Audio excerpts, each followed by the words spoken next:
Welcome back, guys, to another podcast. Today we have a very special guest. You guys already know her. Stacey. Yay! So I think that a lot of people know you through TikTok because really? I feel like all your videos are pretty much viral. And I feel like you're like the self-love queen, the raise your standards queen, the Thank no you. toxic relationship. So I was like, we need to have her on because we need to talk more about self-love, about therapy and everything. So I love that. Thank you so much for having me, and welcome to LA, you guys. thank you. It's such a pleasure having you so close. I know. Finally. We love LA. People do. think, because I like to like kind of not clown on, obviously, but like, you know, Cali does have its like downside. Yeah, we do. But people think that we hate, like on our last podcast we're like, oh yeah, Cali, but we love Cali. Like if it wasn't so freaking expensive or traffic, I would definitely move here. So we love Cali. Yeah, it's expensive. It is. And the traffic, like I could never drive here. Wait, have you guys seen a lot of traffic right now? Right now, no, pero there was one time when we came to visit and we were stuck in traffic for like 4 hours to go to the airport. Oh, yeah. And when that happened, I was like, get me out of here. Yeah.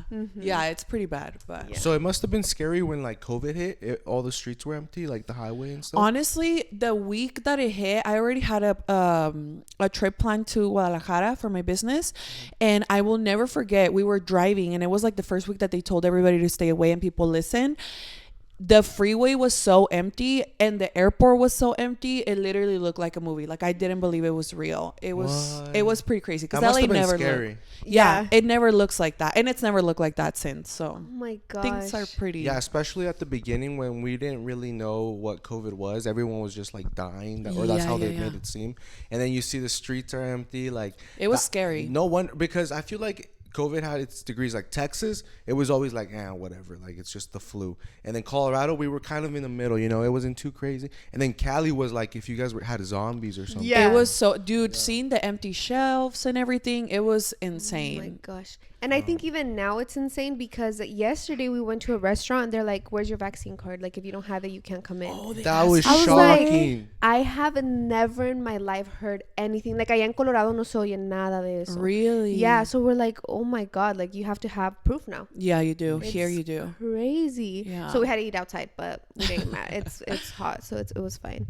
But that was crazy. So I feel like we go from Florida to Colorado to California, like back and forth. And in Florida, allá ni parece. They look at you weird if you have a mask on. Really? Yes. Yeah, they think that's you're crazy. like, liberal looking at Yeah. us. But here, they look at you funny. The other if you- way, If you yeah. don't. Yeah, It's so so weird. it's crazy seeing like the huge change allá in Florida. Nadie le importa. And then we go to Colorado and it's like some counties like they're really strict, and then there's like a county near us and they do not care either. So it's like half and half. And then acá in California, it's like everyone is just like Following locked down, the rules. masks, Yeah. vaccines. Even walking outside when we were, George took us to like tour Calabasas yesterday. Yeah. People were walking outside with their masks on. Yeah. I was By like, themselves wow. too. Yeah. So I just think it's so crazy to see like the whole difference. But Yeah. I think at that time it would have been scarier to be here. Yeah. Well, welcome. This Thank is our you. lovely LA. We love it here. We love it. But guys, we wanted to dive into two topics mainly today. The first being therapy, because I'm gonna tell you a little story time. Story time. A little story time. I would say, do you think it was like towards the beginning of the year when I messaged you on Instagram? I'm so bad with timing. You could have told me it was Yeah. 3 years ago, and I would say, yeah, it was 3 years ago. Okay, well, it was, I would say, at the beginning of this year, I DM'd Stacey because I've watched her for a while and I know that she goes to therapy and she's a huge advocate for therapy. I am. And I DM'd her and I was like, I basically just vented to you, right? Yeah. I sent you a long paragraph asking for advice and for therapy. And she was an angel and she just told me all her advice, gave me your therapist, the office information. And I ended up going and getting therapy with who she recommended. And even after the first session, I was like, my head was like cleared. Oh, it I was helps like, so much, huh? Yes, I was like, it's so nice to have an unbiased opinion. Like if I Yes. talk to my mom, she wants what's best for me, so she's Yeah. gonna say, you know, but it was just a stranger. So I was like, everyone needs to talk about this. For So sure. I was like, that's why we have to have her on. So I just want you guys to learn more about like how to get therapy, and especially like if you can't afford it, or what it's like to have therapy or to go to therapy when you don't have insurance and stuff like that. So, or your first time, because people think it's like this big scary thing, like venting to a stranger, and you're like, he or she's gonna judge you, and it's nothing like that, guys. It's like sometimes, like you said, you need to hear it from someone else, because even though our moms or someone of best interest like want us, give us the advice, we need to hear it from someone else.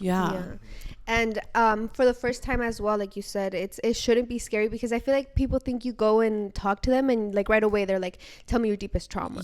But was that your first time go to therapy ever? Really? Yes. I had no idea. Yeah, that's why I messaged you. I was like, she knows everything. Like, I have to talk to her. Oh my goodness, that's crazy. That was my first time, and I was nervous because it was over Zoom. So I was like, I don't know what to do. But basically, it's like talking to a new friend. Yeah. Like, you just have to introduce yourself, like talk about yourself. And it is scary because I thought I was going to sit down. She's going to be like, well, what is your deepest, darkest trauma? Like, what do you need to uncover, So I want people to like end that stigma? Mindset, and then be more comfortable with going to therapy. So my first question to you is, how did you get into therapy, or what was like the point in life when you were like, I have to go get therapy? Oh my goodness. So I'm a little bit older than you guys, for those of you guys that don't know.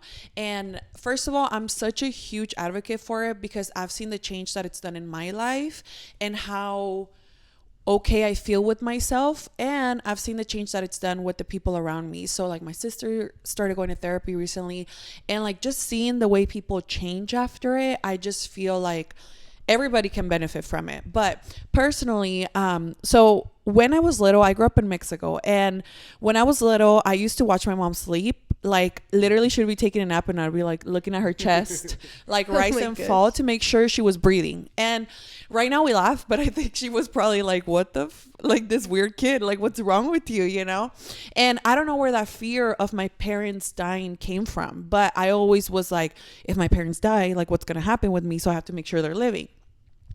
So my first memory of it was going to therapy in Mexico. I don't remember what we talked about or anything, but it was always normalized in my household. Like it was never something that was like, oh, you need to be ashamed of it. Like, don't talk about your feelings. Like, gracias a Dios, it was normalized. So when we moved to the US, I grew up in my teens. I never had access to it because we were not financially stable. My mom brought us here, and we barely had money to eat and like clothe ourselves, let alone like go to a therapist. And Medical, which is like the free services that you get when you're low income, they make it so hard to find a therapist because you have to need it. Like something traumatic has to have happen right now, like cancelado pero te asaltaron. Okay, you need therapy, right? You can't just go and be like that, to my knowledge, like, oh, I'm feeling sad. Or maybe you could, I'm not sure anymore. But anyway, when I was 21, I was dealing a lot with like an eating disorder, and I never have really opened up about it like on my channel or anywhere, because it's still like a triggering point for me. So I never really say like, this is what it was and this is how it affected me. So I'll just say it was like an eating disorder, and it was like at the peak of it, right?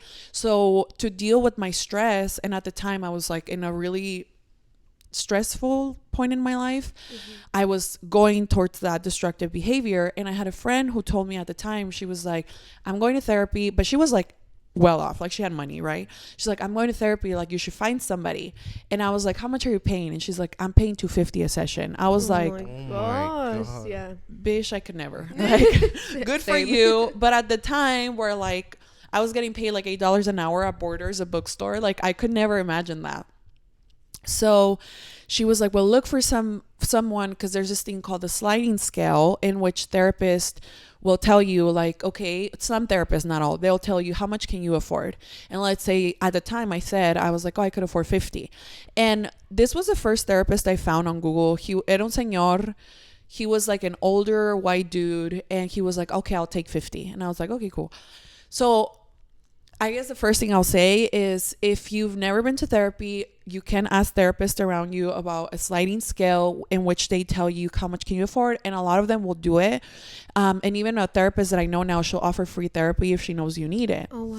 Yeah. Awesome. So you just need to like ask, right? So anyway, when I went to this therapist, it wasn't the right fit for me, because I felt like anytime I would tell him something, I would feel judged.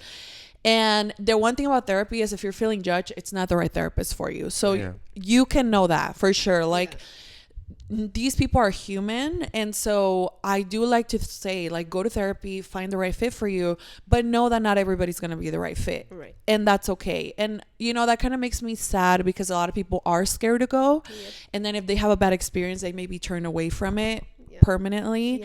But date tiempo, right? So anyway, that was my first experience with it, and then eventually, when I was 26, you know, I went back and forth. When I was 26, I finally got tired of being in like a toxic relationship. Like, I hit like rock bottom for me, and I was like, I need to find a therapist. And that's how I found Nancy, which is the therapist that I recommended to you.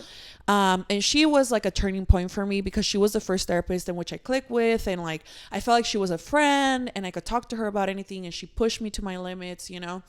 And then ever since, now I go through another therapist for insurance purposes. But yeah, that's kind of how I got started, and how everything turned out. Wow. So what would you say, because I know that there's a lot of people, especially in the Hispanic culture, that don't talk about their things or their feelings or their trauma because they don't want to be judged by anybody. So what would you say your support system was like at that point? Like, did you tell people that you were going to start going to therapy, or did you just do it by yourself? I think when I was 21 or when I was 26. Either or. Either or. So when I was 21, I had that friend who I was really close with, and she was going to therapy. So it kind of normalized it for me. When I was 26, I think I was just so broken from that relationship that I was like, the only thing I know that might make this a little better is a professional. Right. Okay. You know, like, I just was so heartbroken. I literally remember, like, I came home from seeing that person, and like my sister Amy, she was looking at me like I was a hot ass mess, girl. Like, I was crying on the floor, heartbroken AF. And she's like, girl, you know, like, you know, that heartbreak. And I just didn't even care like what people thought about me or anything. I was like, I need help. And something that I learned along the way was like, if you pull a muscle, you're gonna go to the doctor, right? If your heart hurts, you're gonna go to the doctor, right? Like, for a heart doctor. My mind was broken because of this relationship. I needed a doctor. Wow, that's a really good way to put it. Yeah. And so when I saw it like that, I was like, nunca me importaba mucho lo que la gente piensa de mí, you know, sometimes I do. Sometimes I cry about it. But sometimes. But at that point, I think I was just so fucking heartbroken. I was like, me vale madre. I gotta go get this fixed. I'm tired of dealing with this piece of caca dude. I need something to help me be strong. And that helped. That's amazing. Yeah. It's amazing to see that you knew that you needed help. Because there's a lot of people that need it, but they're like, no, like, I got it. Yeah. And I think that comes with ego. Yes. You know, like, when you see yourself, I don't know that I see myself on the third person, but when you're obviously in distress, that's not normal. You know, like, throwing things at a wall because you're so angry, that's not normal. Like, you need to figure out what's going on. You know. I agree. Yeah, because then a lot of girls, like, or guys, they won't seek that help like you did, and then they'll go straight to like the hot girl summer mode, which is okay. Like, you do you after a heartbreak, hot girl summer, but then they don't do it not I don't want to say the right way, but do it like healthy, wise. Because van y se acuestan con cualquier tour que se les cruce, and then once like they're trying to ease over the pain, they're like, damn, like, I just caught all these bodies and now my soul is like heavier. When I could have gone to a therapist, she could have, you know, instructed me on what to do, and I still have that hot girl summer, but I've respected myself along the way. And you know, like, so when it comes to that, like, we all go to destructive behaviors, whatever your MO is, like, whatever your pattern is, right? Some people go to drinking, some people go to drugs, some people go to sleeping around, whatever your pattern is. But if you think about it, that destructive behavior, I don't know, it must take to be some sort of self-reflection, to have some sort of self-reflection, right? But when you do those destructive behaviors, like when I did like the eating disorder or like those things that I was like, this is going to make me feel better. After, I was like, I still feel like shit. And now I feel more like shit because not only am I heartbroken, but I also did this thing that hurts me inside, you know?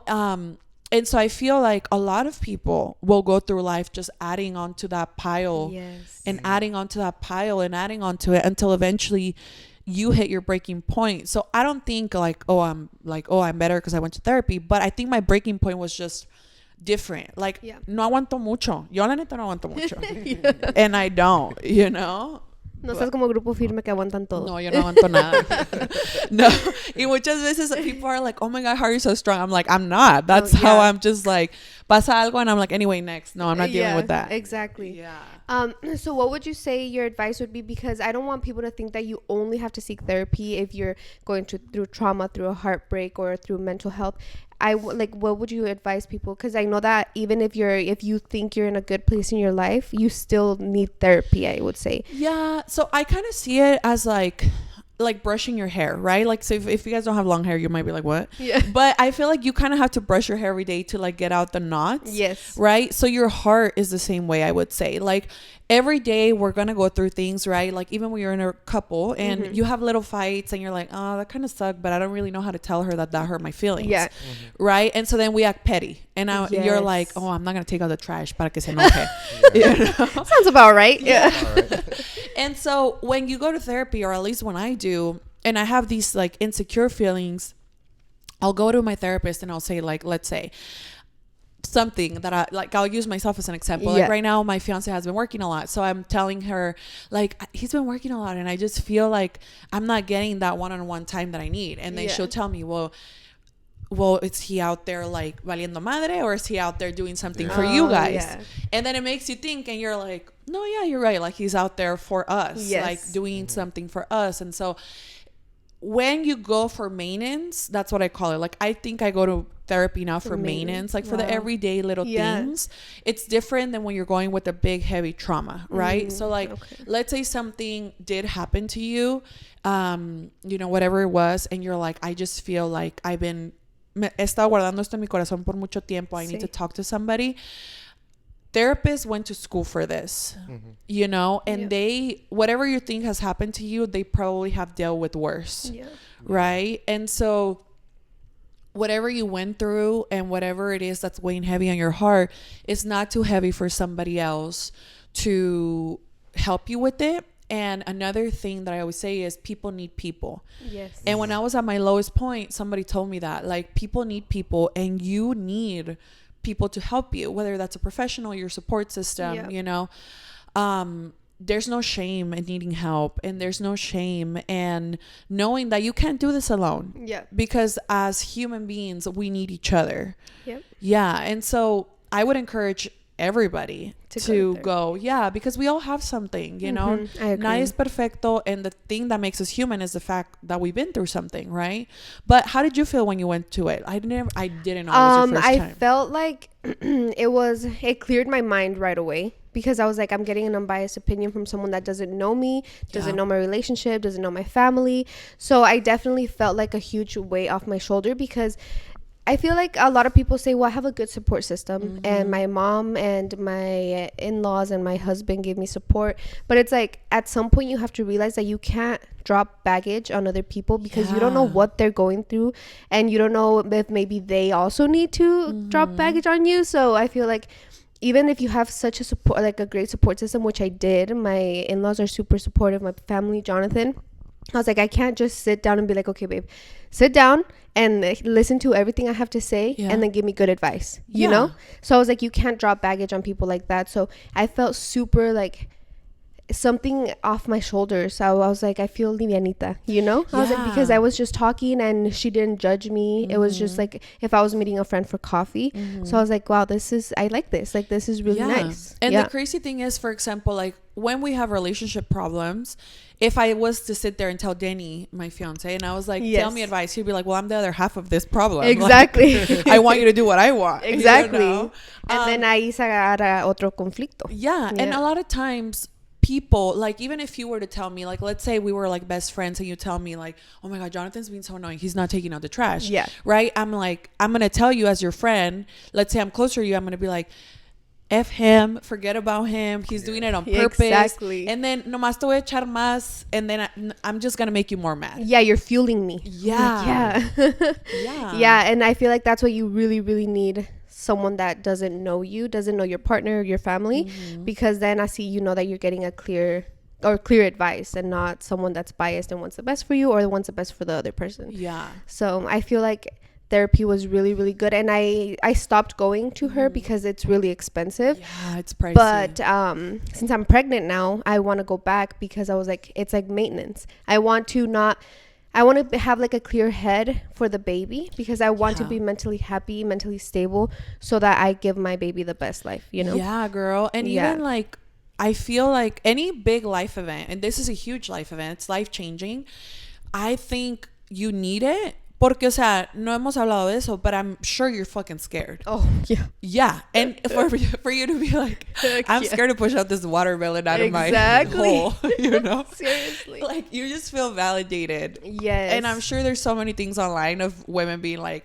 oh my God, y te va a pasar esto, y te va a pasar aquello, y el bebé, y blah, blah, blah. And you're just reading so many things that I'm sure you're like, everybody chill the fuck out. Like, please, I'm already scared as it is. And I think it's also different because I can't tell Jonathan, like, babe, like, I feel like this and this, because he's freaking scared. Like, he's like, both of you. Yeah, like, we're going through this whole life changing moment where you're having a baby, but he is witnessing everything from outside.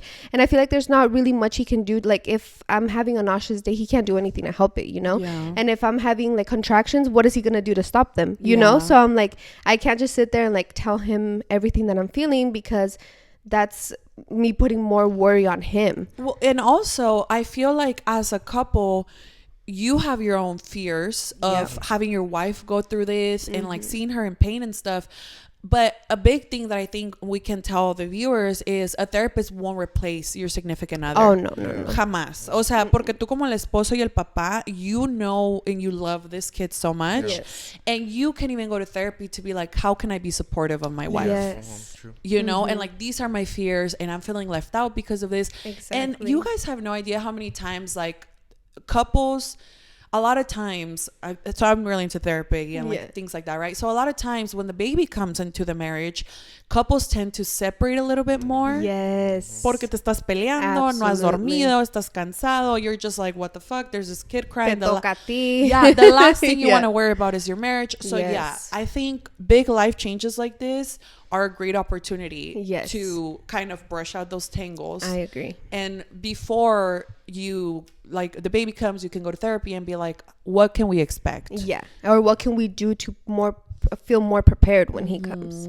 Yeah, I like how you said that, like, your therapist won't replace your husband or your spouse. Yeah. Because it's so funny, like, she does need to reach out before the baby gets here and stuff, because I feel like even though I want to be supportive, like, my way of showing support is so funny. Like, she'll be like, you know, anxious and stuff, you know, and then I'll be like, babe, if the doctor said, you know, it's the baby or you, I would choose you in a heartbeat. But that's like so messed up to think. But that, for me, that's normal. I was like, that's me showing her affirmation that no matter when the baby's, you know, 10, 5, like, I'm always gonna pick her over. Yes. Because it should be your spouse over your kids, because your kids are gonna move out, find their own, you know, other half. So they're gonna leave eventually. Yeah. So I was like, and it's so funny that I was like, I feel like she's like, why'd you have to paint that picture in my head, you know? Like, and it's crazy because to you that was supportive. You're like, I'm picking you. Yeah. And I'm like, well, what about the baby? So it's funny that he said that, because I saw your Instagram story the other day. Oh, and that's a whole other podcast topic.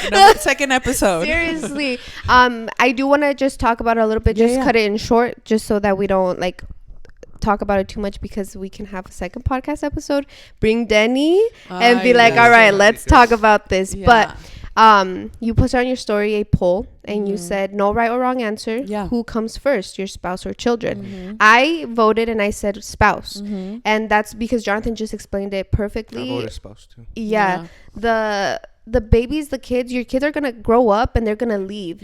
So say you don't work on your marriage, they leave, y luego ya que. You know what the craziest thing is? Science shows that moms always pick, not always, but the majority of the times, moms will pick the children and dads will pick the wife. Wow. Yeah. That's crazy. I think that comes with our maternal instinct to protect and stuff.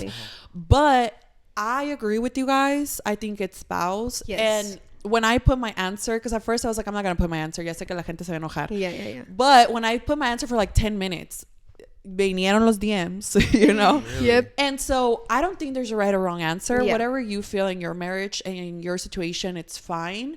But research also shows that if you continue to choose each other, your marriage will be more stable, happier, and your home will be a happier place. Wow. Yeah. I think we just have to fight against ourselves. And you know, I also, a lot of times people, I don't know what people think when we say like choose your spouse over your kids. Yeah. Like, no significa que vas a tener el chamaco en la esquina sin darle de comer, you know? Like, you are going to feed the kid and you're going to love it and take care of it.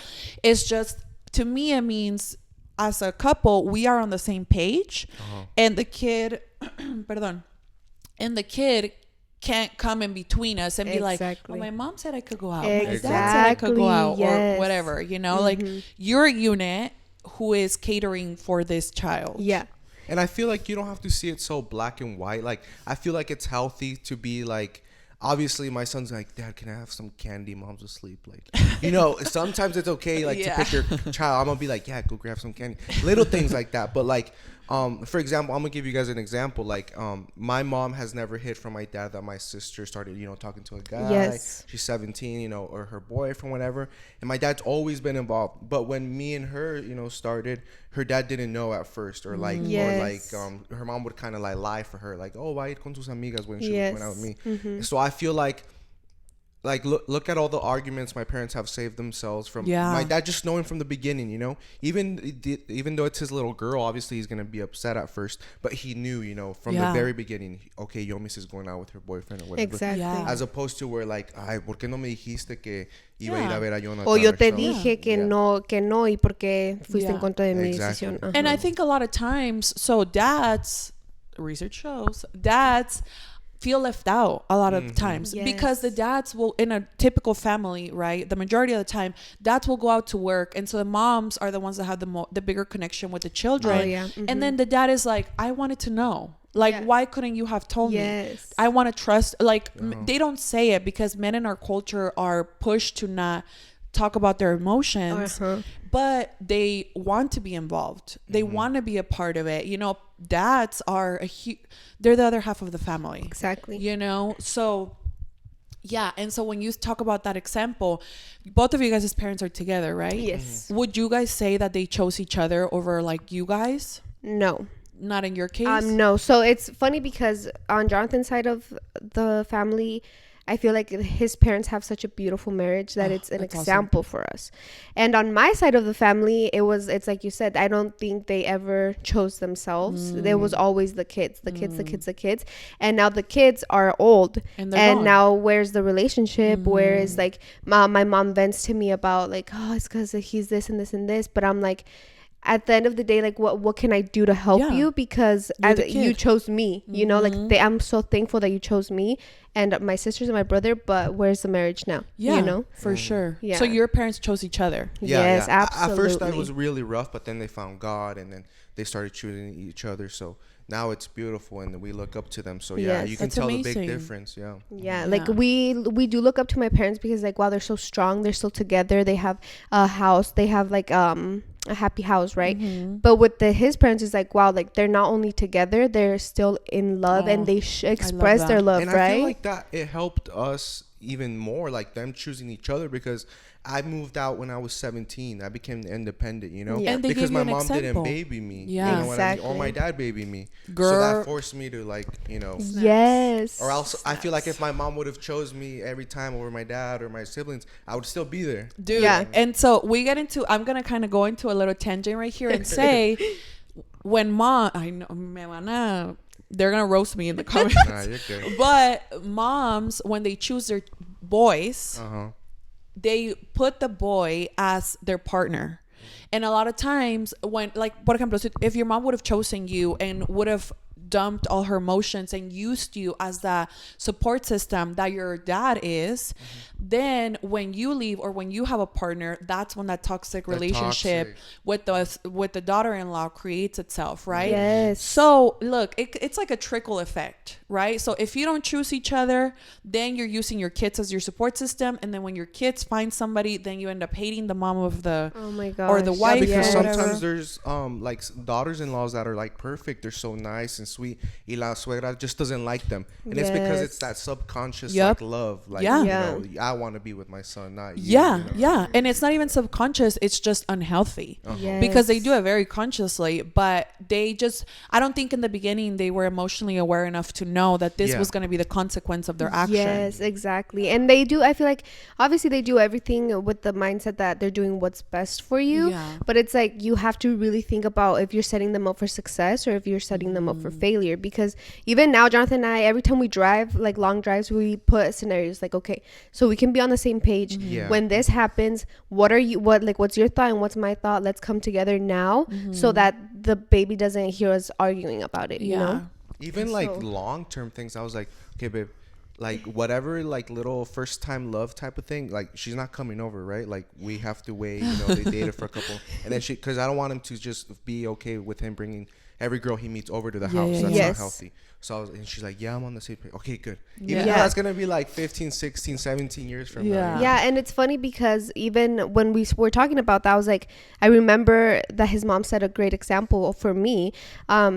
I started going over to his house, but because we were friends, so it was just like a friendship kind of thing. And then we started dating. But ever since we were friends, I had a really good relationship with his family. And when we started dating, his mom was like, I want you to know that I have never let him bring anybody over. Oh wow. And she's like, and from now on, you're the only girl that gets to come over to this house. And if you're the girl that he's gonna marry, thank God. And if not, like, he will not bring anyone else until he knows that it's the one that he's gonna marry. Wow. So I feel like that was engraved in my head, and that's why we're on the same page now, because that's how his mom was, that's what his mom told me, and now we're on the same page, you know? So it's crazy to like think that life comes full circle like that, but that I feel like that's really good that we're doing that now before we have to argue in front of the baby and be like, well, dad thinks this and mom thinks this, and then he's gonna go with con quien le conviene, because there's no structure. Exactly. Yeah, there's no structure, and a lot of times the parents, obviously you're two different minds, you know, so you're gonna have different opinions as the kid grows up and stuff. Y los chamacos son bien inteligentes. They'll pick up quick, you know. So yeah, it's good to continuously have these conversations that are like, well, what are we doing? What's this and what's that? So yeah, you guys are on the right path. Yeah, I definitely think so. I feel like talking to you, everything's like coming full circle. Like it just makes sense because, like, for example, what you said right now, that the dad feels left out from like the not being home and stuff. And it's so funny because since my dad has known, like, was involved with my sister's like boyfriend and stuff from the beginning, I've taken the role of the dad now. So like I feel left out. We'll be eating like at a restaurant or something, and then my mom will be like, well, your sister has a boyfriend. I'll be like, why don't I know? And then she's like, that's why, because you act jealous right away. And I was like, but like I would have liked to known, you know, like, you know, tell me. I want to feel involved. She's like, well, yeah, but she's kind of scared of you, not like of what you're gonna, because she sees you more like of a dad than her dad. Not in that way, obviously, but like, you know, oh, Jonathan's the protective one, and my dad's the chill one that he knows I'm going out with my boyfriend. So I was like, well, that's crazy that you said that, because I was like, yeah, I feel left out, you know. I was like, yeah, I'm gonna get mad, but at least tell me, you know. Well, and you know what's funny, a lot of times we hide things from people because we're afraid of their reaction, but we're only making things worse. Exactly. You know, que no te dé miedo, you know, rip it off. That's so funny that you think about that, because everything that you've said too, I'm like, oh wow, like everything I think is in some way true because other people think the same, you know. But so talking about relationships, this is the next topic I'd like to get into, because you did say you were in a toxic relationship when I was younger. Yep, and we were in a toxic relationship when we were younger as well, with each other. Yes. And wow, our podcast really, really highlights it, because I think we get a lot of messages saying, you guys have the perfect relationship, you guys are relationship goals, how do you do this, how do you do that? And I'm like, girl, like our relationship is nowhere near perfect. Like we went through this toxic phase, and that's why I think that's one of the reasons we started the podcast. So it was to highlight on mental health therapy, and then also relationships, because I feel like we have a lot of young viewers that are currently probably in a toxic relationship or just got out of one and need help. And when we were in a toxic relationship, no therapy, no help, nothing, I was like, that was really hard. So that's why we like to talk about it on our podcast. So do you mind talking a little bit about that? No, I could talk about it. So how old were you when you had your toxic relationship? So I entered the relationship when I was 23. Okay. And it was on and off till I was 26. Oh, wow. Yeah. So more off than on, you know, Yeah. but I think the emotional hold that it had on me was more significant than anything else. I know it's crazy because I never talk about it, but it just was, I think I was young. Yeah. And naive. It's kind of, so, but I don't know when everybody's going to watch this, but Yeah. the Taylor's version of Red just came out. Uh-huh. And so, you know, like how she's going through all that, how she was younger and this person was older and he had so much more experience than her. I relate to that, you know? So I think in a way I was a hurt person who met another hurt person. Okay. And then who hurt me, you know? Yeah.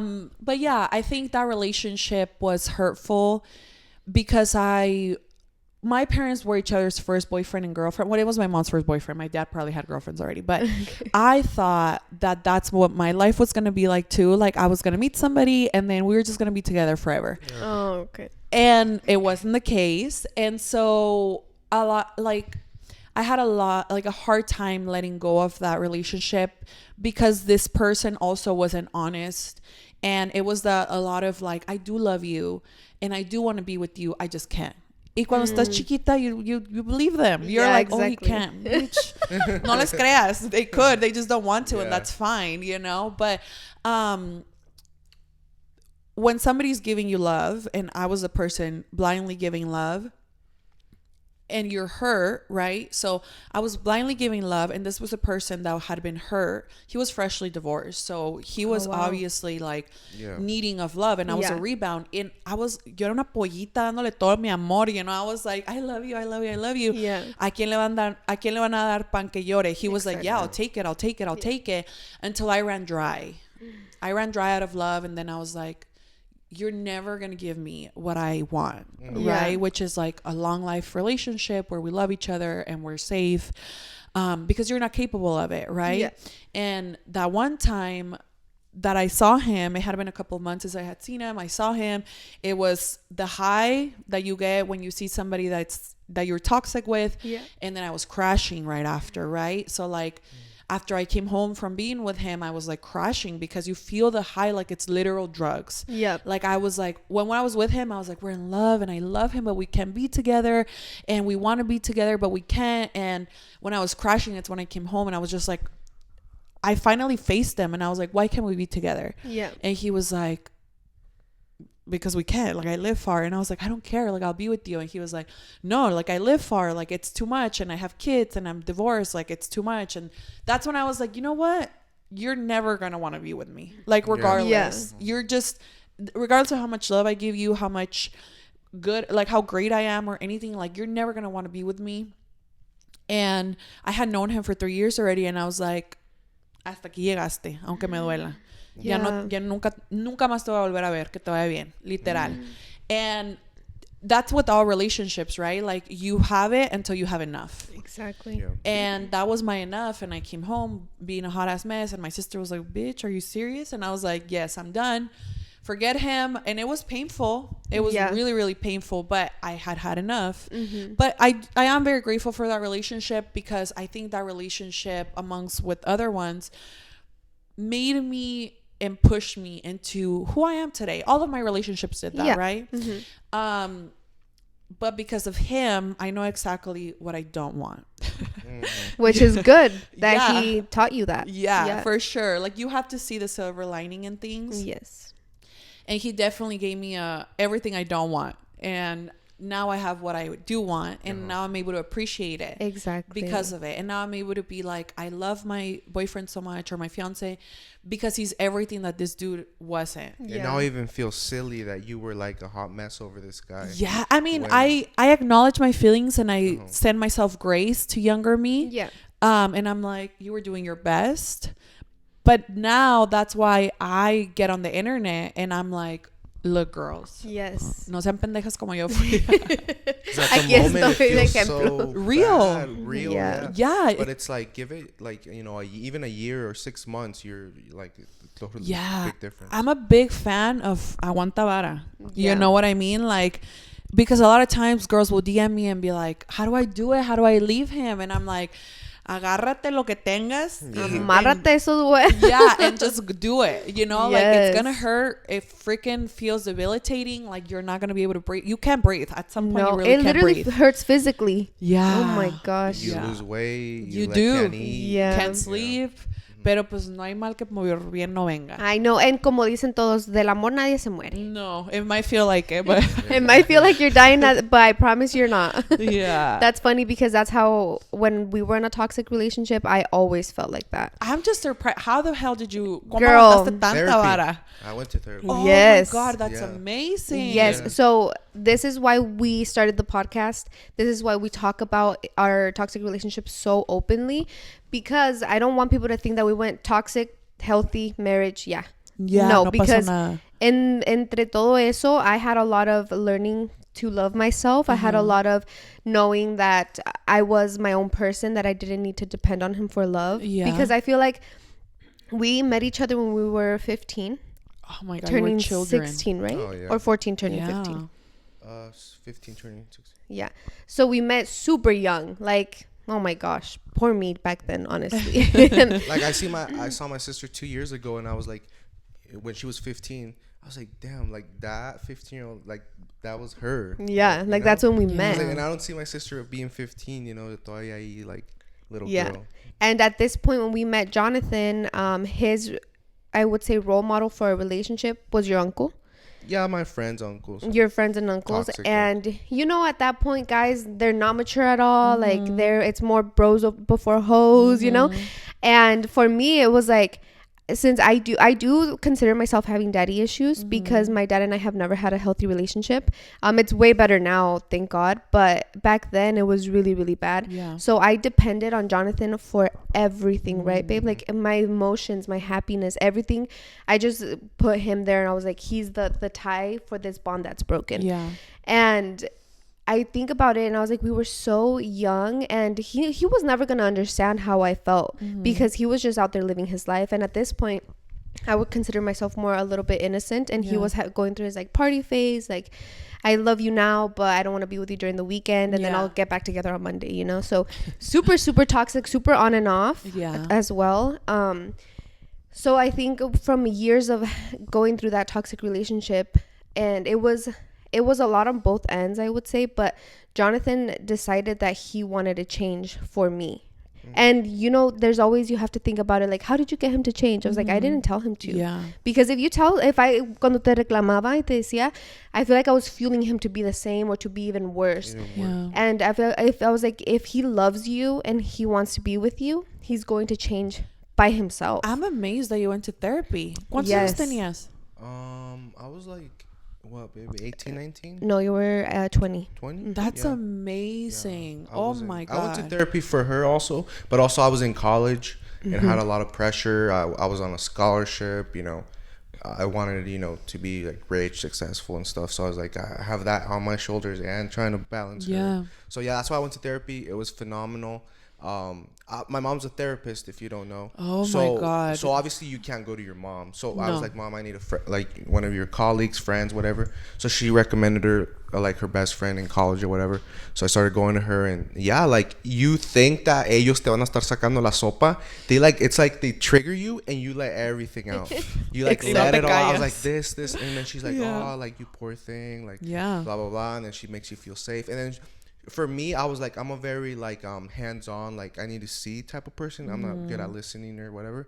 So she taught me like things to like calm my anxiety down, like tap your head and your chest at the same time, or get a stress ball, and that's what I did, and it helped. That's amazing. Yeah, And go ahead. I was like, I also don't want people to think like he went to therapy just for me. Like it wasn't like, I want to be with her, I'm gonna go to therapy. No, it was because he knew that he had things that he needed to heal. It's always you. Yeah, and I was like, I feel like it's crazy to see that his self-reflection was like, I need to heal myself to be a better person. Yeah. And it wasn't for me, it wasn't for his parents, it was for himself. Yeah, and I love the fact that you as a man were like, Mom, I need therapy. Yeah. Like I love that, and I wish more men thought that way, because it's so shamed upon in our culture.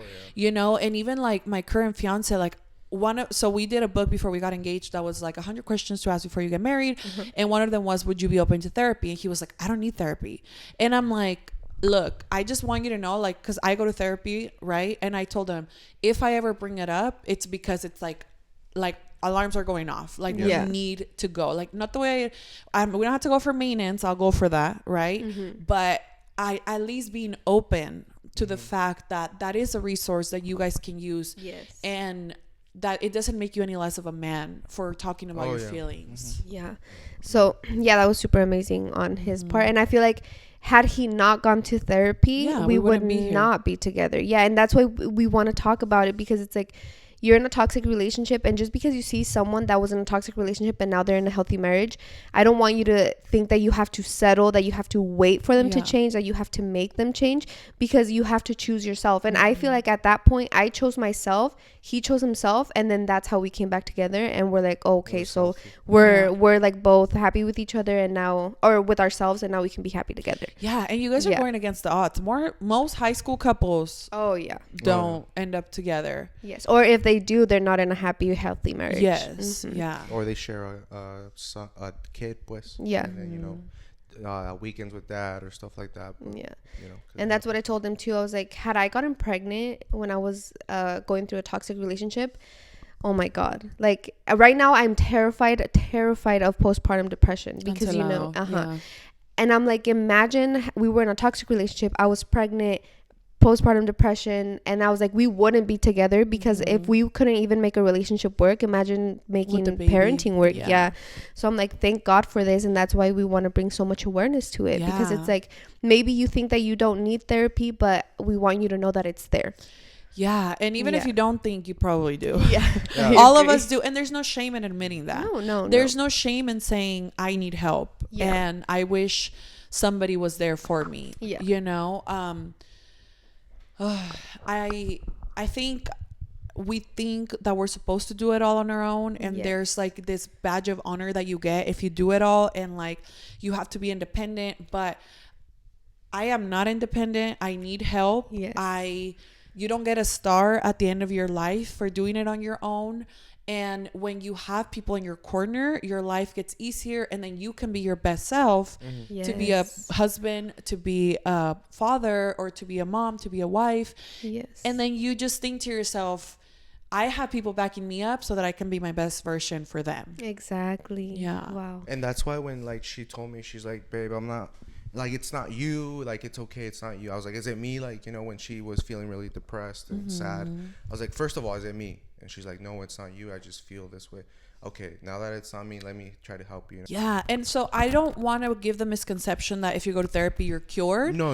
Because there are people who deal with chronic anxiety, chronic depression, and XYZ, right? But it does give you tools to deal with your emotions, right? And I also think a lot of times as women, we have a lot more hormones and a lot more, we're emotional beings, and men tend to be more like logical beings. Like, I agree. They're like, are you happy or sad? Are you hungry? Yes. Okay. Are you happy now? I'm gonna go get you food. Like us as women, it's like, how do you feel? Oh my God, I feel great. Blah, blah, blah, blah. Exactly. Yeah. So, and of course there's people who fall in between, and you're not normal or abnormal, but it's okay to go get those tools and be done with it. And maybe at some point in your life, it will come a time where you'll be like, I want to go again. I need to go. I want to go again. I feel like things are not feeling really well. I'm going to go. And then there's people like me that I'm like, I just like to be in it. Because if something pops off, I'm like, therapist, blah, blah, blah, blah. Like, I know I'm going to see my therapist this week. I'm going to tell her everything. Yeah. So everybody's different, and both are okay. Yes, I agree. I feel like a lot of women, or like, you know, esposas, wives, they're like, my husband doesn't understand me. Like, he just thinks it's like so simple and stuff. Because she would tell me her problems about family and how she's so depressed about it. I'd be like, do this. And she's like, no, that's too harsh. Like, well, I would tell my mom that. Like, if she's making, no, like, you don't understand. And then maybe that's when I was like, okay, babe, look, hasta aquí llegué yo, because I can't give you that professional help. You know what I mean? And for other women, that might be like, my husband just doesn't understand me. Like, it's good. Men look for solutions. Help, you know? Exactly. You guys are like, oh my do gosh. this, you're done. Why are you worrying about it? I'm like, wait, that's not the one I want. Like, can you tell me something else? Yeah, because I would be like, well, tell your mom. mom that. Like, tell her that you can't keep doing blah, blah, blah, blah. And then she'd be like, no, and then, okay, that was my solution. And because that's what I would tell my mom. I'm not no tengo pelos en la lengua, you know? So I would just tell, I was like, look, you need professional help and you need to do this. And you know what the craziest part is? You were probably able to talk to your mom like that because she understands boundaries. And so she's not taking it personally. As in the Hispanic community, let's say I'm like, Mom, I can't pick you up to take you to the doctors. Oh my God, eres mala hija. ¿Cómo se te ocurre? I birthed you and blah, blah, blah. And you're like, damn lady, like I can't even set a soft boundary with you because you make me feel like my gosh, yes. I feel like that has been the hardest thing is boundaries with family. But I feel like I'm really super thankful that Jonathan has like those boundaries, and not even that he has them, but that his family has them with him as well. So I'm like, that's a great example, but I'm not there yet, but thank you for the example, you know? So I feel like that's why it would be so frustrating if I had all of this built up and I just kept pouring it on him, because he's going to be like, well, I'm telling you a solution and you're not taking it. So why do you keep coming back to me with the same problems? And I feel like that's when you go to therapy and they give you the solution that maybe is going to be the best route for you to take on your own. But with the least damage. Exactly. Or however you feel more comfortable like approaching it. So I feel like what life event you're going through, therapy is always such a good answer. For me it is, at least. And I feel like it, for example, you said like, I'm scared of postpartum depression. Girl, get in there now. For sure. Like, I'm not even pregnant, and I've told my therapist, I'm like, okay, because I see her once every 2 weeks now. Ya me gradué. I don't see her weekly. And so I told her, I was like, you know, when I'm pregnant and after my pregnancy, I need to see you once a week again. And she's like, yeah, that's fine. We could do that, you know, because those are times. Si ya sabes, para que te la juegas. Exactly. You know, it's going to be a tough time. Hormones are running through. Let's just start establishing it now. Exactly. Yeah. And I'm also glad that Jonathan already went through therapy and he went through that whole life-changing experience, because I had never gone to therapy prior to it. And on the months that I was super, super depressed, I feel like maybe if he hadn't gone to therapy and he still had like a lot of trauma and like things that he needed to work on, then we would have both been just going down the drain, because I was super depressed, but he was super strong. And like, I feel like he me estaba respaldando, you know. So it was him being the like sunshine and everything in this postpartum just my depression. And I was like, had he not gone to therapy, he would be self-destructing as well. He would have been like, you're sad because of me. Yes. Like, Old it's my fault. 100% overthought it, huh? Would have been, because I remember the day she told me, she's like, babe, I'm just not, like, I'm sad. And I was like, whoa, like, because we were like cuddling, and I kind of like pushed her. I was like, I sat down on the bed upright, and I was like, what's going on? Like, is it me, first of all? She's like, no. I was like, are you sure? You addressed it. Yeah, yes. Like, are you sure? Like, tell me what I can fix or something. Like, communication. She told me it wasn't me. Then she kind of started spilling that it was family stuff, and you know. So then I was like, I offered my help, and then, you know, that didn't, so professional. But say old me would have been like, no, like, you're not happy with me anymore. What am I not satisfied? I'm leaving. Anymore? Like, no, screw that. I'm going with the boys. Like, you're being dumb. Like, depression, what is that? Like, you know, there's kids that can't eat and stuff like that. You know, it's like the 5 languages of love, but also like it's like mixed together. Like, for example, like, therapy wise, like mentally, like, for example, if she would have told me that, and then I would have been like, say she had a 9-to-5 job, you know what I mean? She would have told me that, and I would have brushed her off, and then she goes to work, and then her coworker's like, no, I understand you, like, I've gone through similar things, and then boom, that's where like cheating happens and stuff like that, because just because I didn't, but maybe it's not even my fault, because I was never introduced to therapy or stuff. Let's just say my mom wasn't a therapist and stuff like that. Then I'm over here, you cheat on me, but it's because I truly didn't know how to handle, I'm depressed, you know what I mean? Because my dad always told me, don't cry, like, don't be a little girl, you know what I mean? So now she went and cheated on me with a guy that, you know, maybe went through the similar things with her, and that's where that arouses, and people don't know, you know, that the roots of it. A lot of times people cheat because of emotional connection. Exactly. And that's I could go into that too. People think that cheating is that I saw a guy with the 6-pack, or No, I saw girl. a girl with the big butt. Nope. No, it's that you're at work, you guys connect on an emotional level. Yep. And it's like, damn, this guy's like cute now. Even though like I got here and he was just making pizzas, like now he's cute, and my boyfriend is over here toxico. In most marriages, people cheat because of the emotional connection they felt to the person they're having an affair with.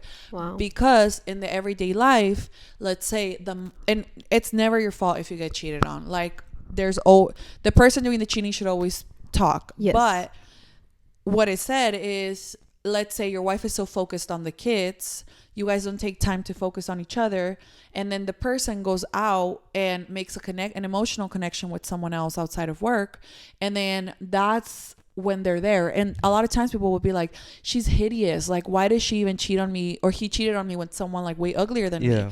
But we like, little do you know, it's not about the way the other woman looks, it's about the emotional connection they created, right? And so it's never your fault if you get cheated on, but it's that whole thing. We go back to choosing your kids or choosing your husband. Like, who are you choosing? Who are you having the time with? Like, are you making time for your partner in your day, or are you just leaving them the last that you have at the end where you're just exhausted? You know? So, yeah, I mean, that's very valid. Yeah. And like they say, the grass isn't always greener on the other side. It's green where you water it. You just need to water yours a little bit more. Take care of your grass. Yeah, I feel like it's keeping maintenance on your marriage too, because even if you're just dating as well, it's like you need to learn how to choose your partner, because at the end of the day, you're dating and you're not trying to waste your time. Like you see a future with this person. So in that sense, how did you know Denny was the one? Like, at what point were you like, okay, he's completely different from my old relationship, I'm so happy, this is the guy I'm gonna marry? Oh my goodness. So first of all, I love Denny. I'm his number one fan. Shout out Denny. Denny J from TikTok. No, but Denny, I feel like, so I come from a broken home. Like my parents are divorced.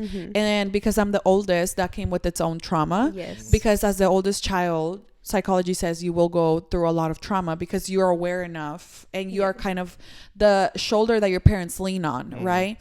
And back then when I was little, I didn't have boundaries, obviously, because I'm a child. And so when I met Denny, first of all, I thought he was the most gorgeous man on earth.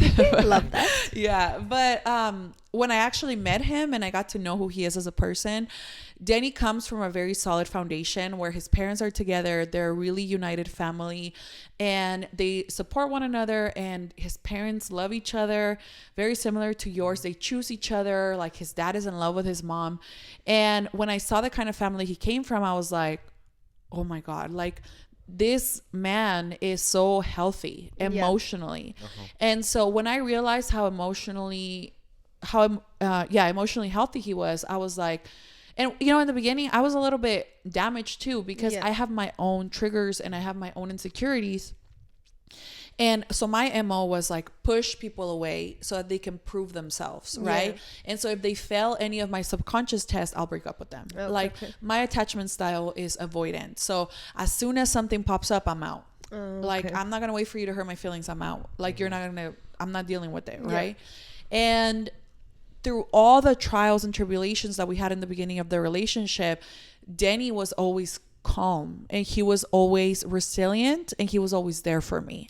You know, I never disrespected him. I never called him out of his name. I never cheated on him. I never did any of that. But through my emotional ups and downs, because I'm a damaged person, he always stood his ground and he was kind of like that shoulder for me to lean on, and he was healthy. Like that's the only way I could put it. He was always healthy and he never did the petty things, and he never went out to like disrespect me because he was mad at me.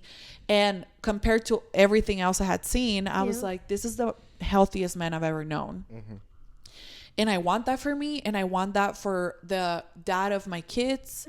And I know that when I'm marrying into this family, I'm going to marry into a healthy family. And when I bring children into this world that are going to be related to him, they're going to have a great dad. And they're going to have a great example. And with the little bit of knowledge I have of therapy and my background on it and his healthy heart, I think we can make a pretty good family. Yeah, con el favor de Dios, you know. I mean, because we're all out here like barely surviving. We're trying. We're out here surviving, you know. So I think I try to give my future children and myself as a future wife the best possibilities. Yes. You know, like, la vida ya nos da chingazos left and right. Mm-hmm. So I'm going to set us up for the best possible circumstances. Yeah.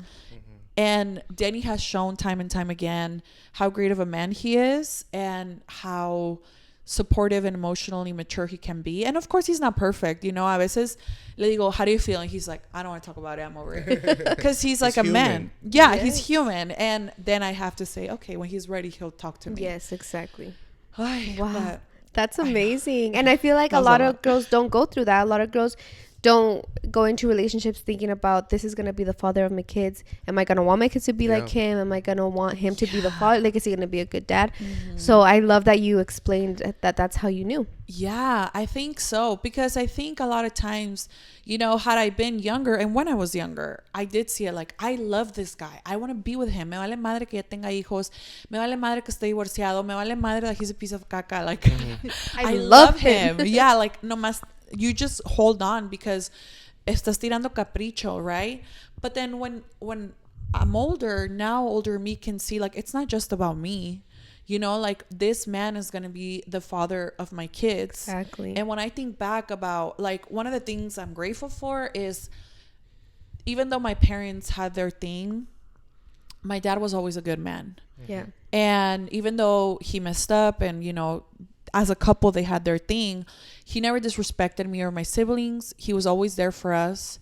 And he always made sure to keep trying. Wow. Yeah. Okay. And so my dad is also a hurt person, because we are. And when I compare him to other dads and stuff, and like when I hear people DM me and they're like, dude, my dad's a piece of shit, I'm like, well, at least my mom picked the right father for her kids. Exactly. You know, like, even if he, you know, messed up with her, like, he was a good dad. Yeah. And you have to kind of think like that. Exactly. Like, if worst comes to worst, is this man going to be around for my kids? Yeah, like, if we get divorced, is he going to be a good dad still and no me va como reprochar a mí, you know? Yeah. Like, hurt the kids because he knows that he's going to hurt me. Yeah. Wow. Yeah. Wow. Well, Stacey, this has feel like been I had like a little therapy session. Yes, this has been like one of the greatest podcasts. I feel like, because I feel like, yeah, I had therapy. Like, there's, it flows so natural, clear-headed. Yeah. And guys, I want you to know that Stacey has a YouTube channel. I do. TikTok, Instagram, a business, Apodaca Jewel. So if you guys want to keep hearing her talk like I do, because I was like, I need to ask you more questions. Like, I love this. I want to hear you talk forever. You can go on her TikTok. She gives great and amazing advice. Let's get her to 1 million. Seriously, you're almost there. Oh my God, on TikTok. 800K.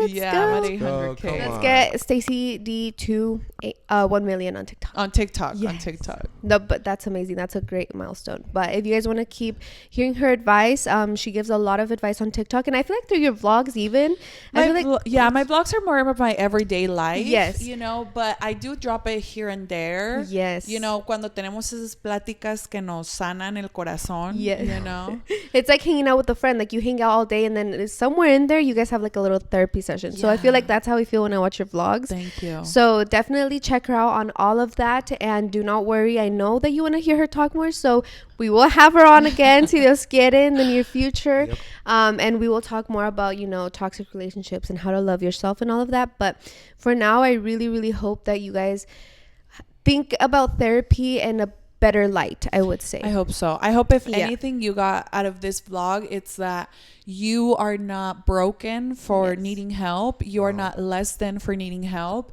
And you need people to help you. Yes. And it doesn't make you a worse person for needing it. Yes. Yeah. Perfect. Very good. Well, thank you so much, Stacey. Not only for driving all the way over here, but for being on our podcast. Yes. We appreciate you. You have been phenomenal. How do you say it? Phenomenal. But yeah, guys, we're already like at an hour and 10 minutes. That went by so freaking fast. Yes. And the last thing that you always ask our guests, baby. Oh yeah, I always forget. So what's your like life motto? Like that saying that you live by? You already got one. I feel like I already know. I feel like I know it too. So, okay. So on everything, I always end every single one of my videos with "Quiérete mucho, respétate más." Yes. And for those of you who don't speak Spanish, it means love yourself a lot and respect yourself even more. Because if to go a little bit more into it, when you love something, you take care of it. Yes. But when you respect it, you make sure that nothing happens to it and you carry whatever you respect differently, right? So I can love you as my partner, but if I respect you, I'm going to make sure I do anything I can to not hurt you. Yes. Very Wow. true. So do that for yourself. Yes. Quiérete mucho, respétate más. Amazing. Wow. Perfect. Well, I really hope that you guys have an amazing Friday, whether you're going to work, school, or you're on vacation, because when will this be up, babe? Probably Thanksgiving. Yeah, so happy Black Friday. Ooh, go shop. I'm sure you're going to have some. Yeah, like I'm sure you're going to have some discounts out there. Yes. So thank you guys so much for watching this podcast. Stacey's information will all be in our description box. And do you have anything else you want to say, babe? Nope. Just have a great Friday, guys. Make it a good one. We love you. Bye.